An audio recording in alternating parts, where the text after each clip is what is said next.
Nous allons travailler sur la notion de variation de fonction et avant de commencer ce travail, je vous invite à regarder la vidéo que je vous mets à l'écran.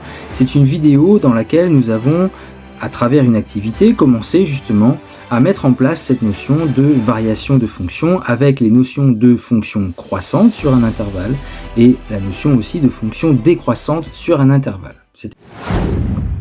Et donc nous commençons par la notion de fonction croissante sur un intervalle. Alors dans la vidéo dont je viens de vous parler, on a vu qu'une façon simple et visuelle en fait de reconnaître une fonction croissante sur un intervalle, c'est tout simplement de voir que la courbe, comme ici représentée, la courbe de la fonction f monte entre a et b.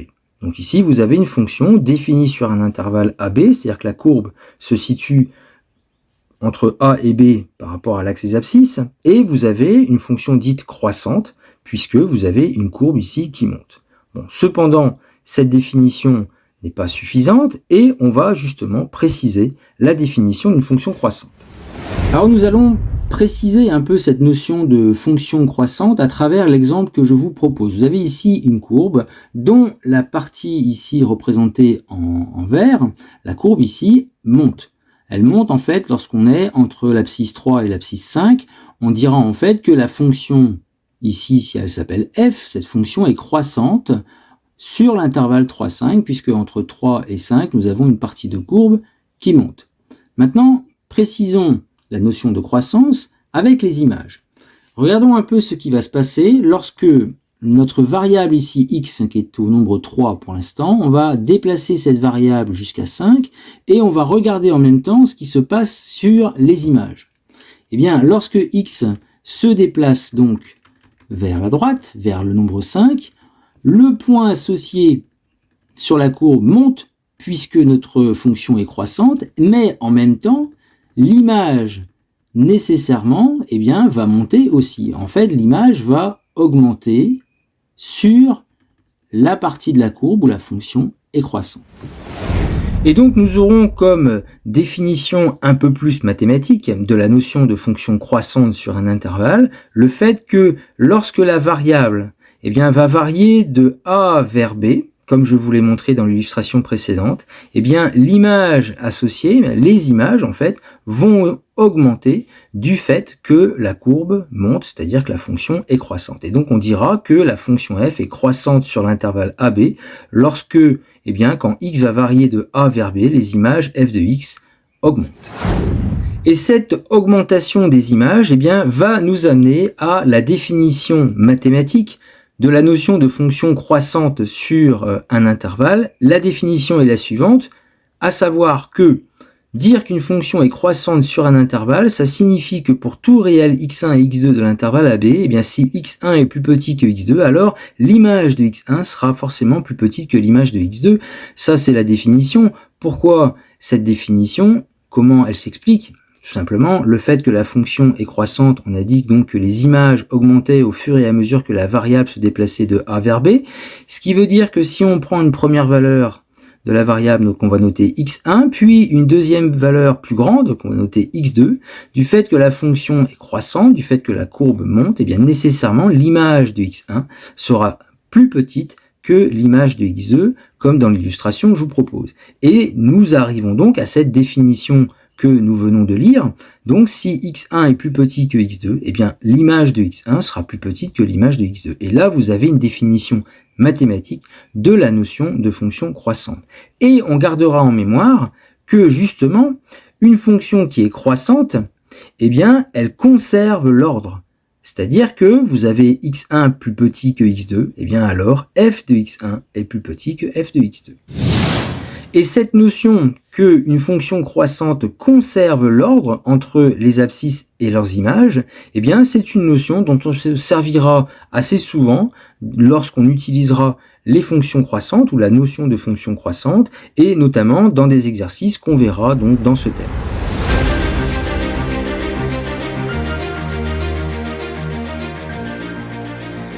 Et maintenant, nous arrivons à la notion de fonction décroissante sur un intervalle. Alors, comme nous l'avons vu dans la vidéo dont je vous ai parlé au tout début, à savoir l'activité dans laquelle on a commencé à préciser la notion de variation de fonction, eh bien, visuellement, on reconnaît une fonction décroissante sur un intervalle lorsque la courbe représentative de cette fonction, eh bien, va descendre.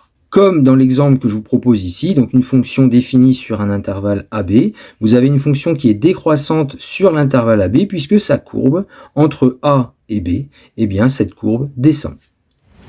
Donc nous allons préciser cette notion en fait de fonction décroissante sur un intervalle à travers l'illustration que je vous propose ici.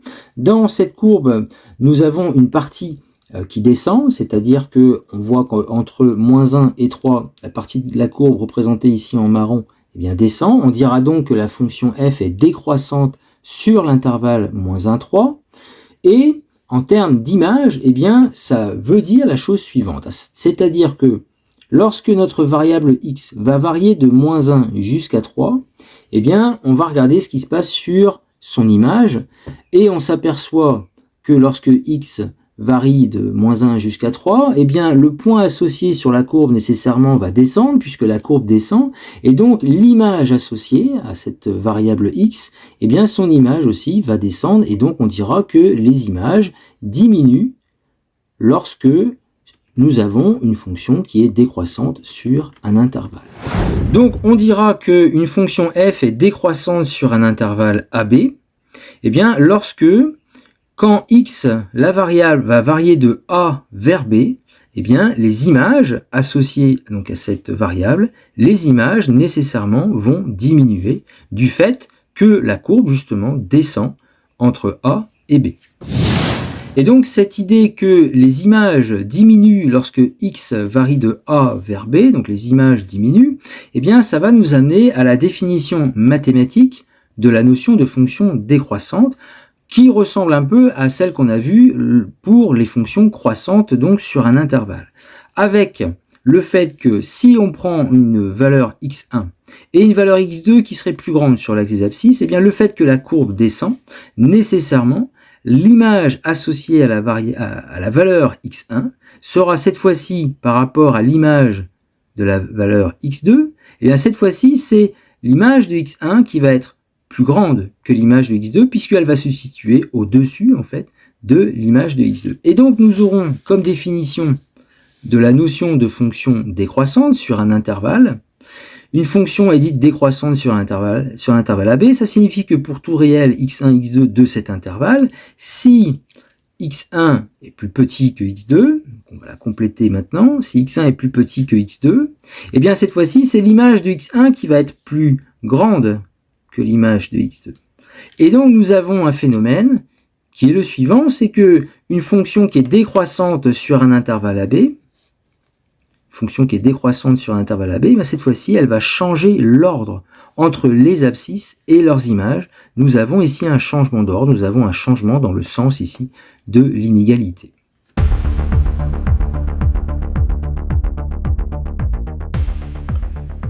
Alors maintenant que nous avons défini la notion de fonction croissante décroissante, eh bien nous allons pouvoir commencer à faire ce qu'on appelle l'étude du sens de variation d'une fonction. Alors la définition de ce qu'est étudier le sens de variation d'une fonction sa définition est la suivante. Étudier les variations d'une fonction, eh bien c'est préciser les intervalles où cette fonction est croissante et puis ceux où elle est décroissante. Et on va le voir, on va regrouper alors les informations dans un tableau qui s'appelle le tableau de variation. Donc je vous propose cet exemple afin de préciser justement cette étude de variation et puis voir aussi ce qu'on appelle le tableau de variation. Donc nous avons une fonction f qui est définie sur l'intervalle moins l'infini 5, c'est-à-dire que la courbe représentative de cette fonction eh bien, se situe dans l'intervalle au niveau des abscisses entre moins l'infini et 5. Autrement dit, ici vous avez un point d'arrêt. Par contre ici, la courbe en fait, on va estimer qu'elle continue ici à descendre si on va un peu vers la gauche ici. Alors au niveau des variations, étudier les variations, c'est dire sur quel intervalle la fonction est croissante, sur quel intervalle la fonction est décroissante. Donc visuellement, on va repérer les parties de courbe d'abord qui montent par exemple. Donc nous avons en lecture de gauche à droite. Quand on fait de l'étude de variation, toujours de gauche à droite, c'est-à-dire dans le sens en fait de l'axe des abscisses ici. Donc de gauche à droite, nous avons tout d'abord une partie de courbe ici qui monte. Cette partie de courbe est située sur l'axe des abscisses entre moins l'infini et 0. On dira donc que la fonction f est croissante sur moins l'infini 0. Puis, toujours de lecture de gauche à droite, nous avons ici une partie de courbe qui descend. Cette partie de courbe est située entre 0 et 3. On dira donc que la fonction f est décroissante sur l'intervalle 0,3. Puis, entre 3 et 5, nous avons encore une partie de courbe ici qui monte. On dira donc que la fonction f est croissante sur l'intervalle 3,5. Alors ces informations de variation vont être résumées dans ce qu'on appelle un tableau de variation.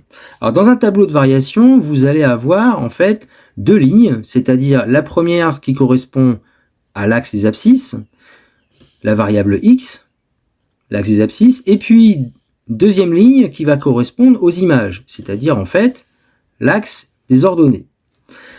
Tout d'abord, pour compléter ce tableau, on commence par renseigner sur l'axe des abscisses l'ensemble de définitions de notre fonction. Notre courbe donc est dans un intervalle qui est donné par l'intervalle moins l'infini 5. Donc on commence déjà par renseigner cet ensemble de définitions. Notre fonction est définie de moins l'infini jusqu'à 5. Ensuite, nous allons faire une lecture de gauche à droite, comme nous venons de le faire lors de la description des variations de la fonction. À savoir que nous avons dit que entre moins l'infini et 0, notre fonction est croissante. Donc, nous écrirons que entre moins l'infini et 0, notre fonction est croissante. Mais dire que la fonction est croissante, ça veut dire que les images, et ça c'est la définition qu'on a vue justement, les images, elles augmentent. Et comme elles augmentent entre moins l'infini et 0, on va mettre une flèche qui monte. Et cette flèche qui monte, justement, c'est en lien avec le fait que notre courbe monte entre moins l'infini et 0. Puis, nous avons vu que la fonction est décroissante sur l'intervalle 0,3. Donc, dans notre tableau de variation, on va dire que entre 0 et 3 sur l'axe des abscisses, nous allons avoir une fonction qui est décroissante, donc les images, elles vont devoir diminuer. Donc on va mettre une flèche qui va vers le bas. Puis, nous avons une fonction qui est croissante sur l'intervalle 3,5, donc ça veut dire que nos images vont augmenter entre 3 et 5. Alors ce tableau de variation n'est pas encore terminé, puisque nous allons pouvoir y incorporer en fait les images, puisque ici c'est la ligne des images, les images, l'image de 0, l'image de 3 et l'image de 5. Donc l'image de 0, on reprend la courbe, l'image de 0 c'est 3, donc dans notre tableau on mettra 3 comme image. Ensuite l'image de 3, donc on prend la courbe ici, l'image de 3 c'est moins 2, donc dans notre tableau on écrira moins 2. Et ensuite l'image de 5 c'est moins 1. L'image de 5, ici c'est moins 1, donc dans notre tableau, nous écrirons ici moins 1. Et voilà notre tableau de variation complété, où on retrouve en fait l'allure un petit peu de notre courbe. Voilà, ça monte, ça descend et ça remonte, mais comprenez surtout que lorsqu'on dit que la fonction est par exemple croissante entre 3 et sur l'intervalle 3,5, ça veut dire surtout que les images en fait vont augmenter de moins 2 jusqu'à moins 1. On remarque bien ici sur notre courbe qu'entre 3 et 5, les images démarrent à moins 2. Notre courbe montant ici, vous allez avoir vos images qui vont aller de moins 2 jusqu'à moins 1, donc en montant. Et pour la partie de la courbe où la fonction est décroissante, même principe, certes la courbe descend, mais surtout les images en fait vont diminuer, ici par exemple de 3 jusqu'à moins 2. Si on reprend la courbe ici, présentée, vous avez votre courbe qui est décroissante sur l'intervalle 0,3. Les images on démarre au nombre 3 ici, et au fur et à mesure qu'on se déplace sur l'axe des abscisses vers l'abscisse 3, nos images vont forcément descendre jusqu'à moins 2.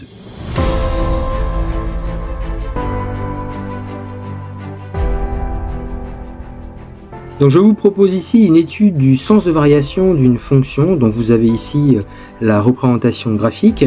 Donc on aura besoin d'abord de l'ensemble de définitions de notre fonction. Cette fonction est définie sur l'intervalle moins 5, 3, puisque c'est l'intervalle ici dans lequel se situe notre courbe. Ensuite, au niveau des variations, donc toujours en lecture de gauche à droite, nous avons tout d'abord une partie de courbe qui descend, donc on dira que la fonction f est décroissante sur l'intervalle moins 5, moins 4. Puis, entre moins 4 et moins 1, nous avons une partie de courbe qui monte. On dira donc que la fonction f est croissante sur l'intervalle moins 4, moins 1. Et enfin, entre moins 1 et 3, nous avons une partie de courbe qui descend. On dira donc que la fonction f est décroissante sur l'intervalle moins 1, 3. Alors maintenant, nous allons pouvoir construire le tableau de variation de cette fonction. Ce tableau de variation, je rappelle, il est constitué d'une première ligne qui correspond à l'axe des abscisses et d'une deuxième ligne qui correspond à l'axe des ordonnées sur lequel nous lisons donc les images.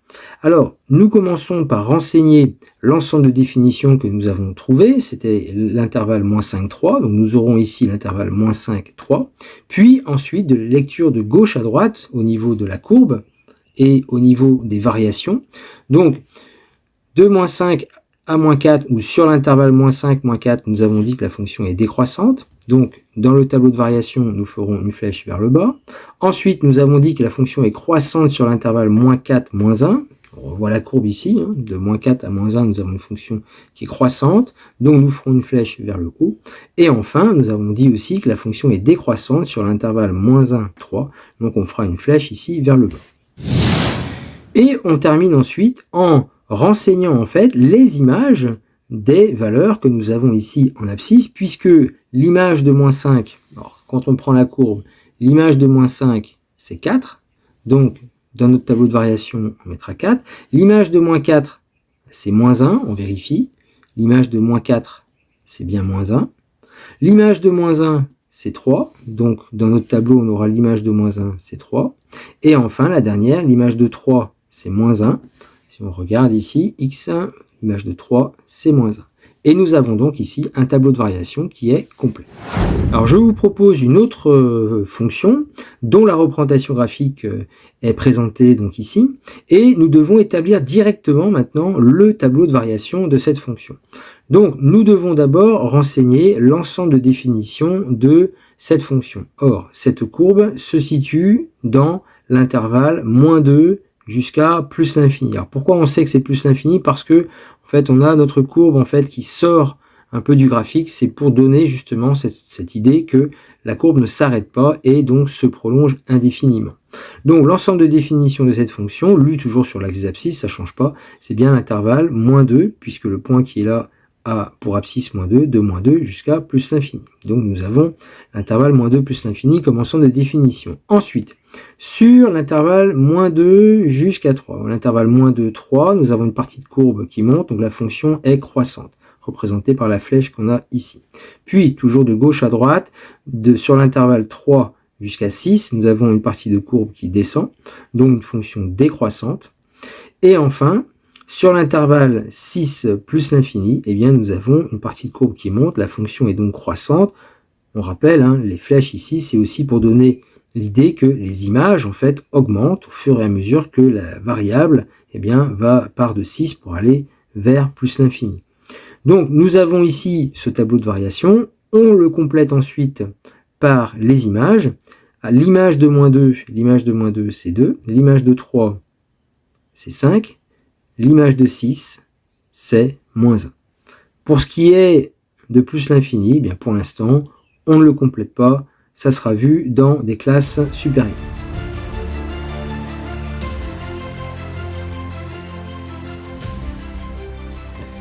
Donc, comme d'habitude, pour s'entraîner, je vous propose ici, notamment dans l'exercice numéro 1, vous avez ici deux fonctions dont on a la représentation graphique et où on va dresser, en fait, construire directement, en fait, le tableau de variation. Donc, vous pouvez faire pause sur la vidéo, vous essayez de faire les tableaux de variation pour ces deux fonctions, puis vous avez la correction juste après.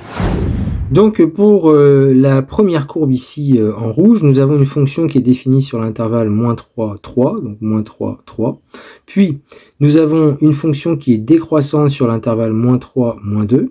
Moins 3, moins 2, fonction décroissante.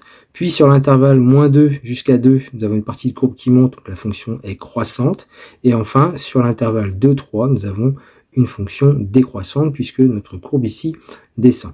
Une fois que les flèches sont faites, on complète avec les images des nombres que nous avons ici en abscisse. Donc l'image de moins 3, l'image de moins 3, c'est 3, l'image de moins 2, c'est moins 1, l'image de 2, alors l'image de 2, ben, c'est 4, et l'image de 3, c'est 3. Donc voilà pour la première courbe. Pour la deuxième fonction, dont la représentation graphique est ici en vert, nous avons une fonction qui est définie sur l'intervalle moins 4 jusqu'à 2, moins 4, 2. Ensuite, sur l'intervalle moins 4, moins 2, la partie de courbe est montante, donc nous avons une fonction qui est croissante. Ensuite, sur l'intervalle moins 2, 0, nous avons une fonction qui est décroissante. Et enfin, sur l'intervalle 0, 2, nous avons une fonction qui est croissante. Nous complétons avec les images. L'image de moins 4, c'est moins 1. L'image de moins 2, c'est 4. L'image de 0, c'est 0. Et l'image de 2, c'est 2. Et maintenant, un deuxième exercice où vous avez encore deux fonctions, donc vous avez les représentations graphiques ici en rouge et en vert. Et bien, même chose, vous pouvez faire pause sur la vidéo, vous essayez de construire les tableaux de variation, puis vous avez la correction juste après. Donc, concernant la première représentation graphique, nous avons ici une fonction qui est croissante sur l'intervalle moins 2, 3. Donc nous mettrons ici l'ensemble de définitions, moins 2, 3, la fonction est croissante, et donc l'image de moins 2, c'est moins 1, et l'image de 3, c'est 4.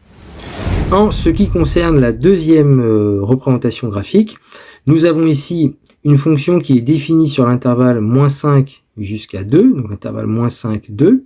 Ensuite, nous avons une fonction décroissante sur l'intervalle moins 5, moins 4. Moins 5, moins 4, fonction décroissante. Puis sur l'intervalle moins 4, moins 2, nous avons une fonction croissante, avec la flèche qui est représentée ici. Ensuite, sur l'intervalle moins 2, 0, nous avons une fonction qui est décroissante. Et enfin, sur l'intervalle 0, 2, une fonction qui est croissante, d'où les flèches que vous voyez dans le tableau de variation. Puis nous complétons par les images des nombres lus en abscisse. L'image de moins 5, c'est 5. L'image de moins 4, c'est 3. L'image de moins 2, c'est 4, l'image de 0, c'est 1, et l'image de 2, eh bien, c'est 4.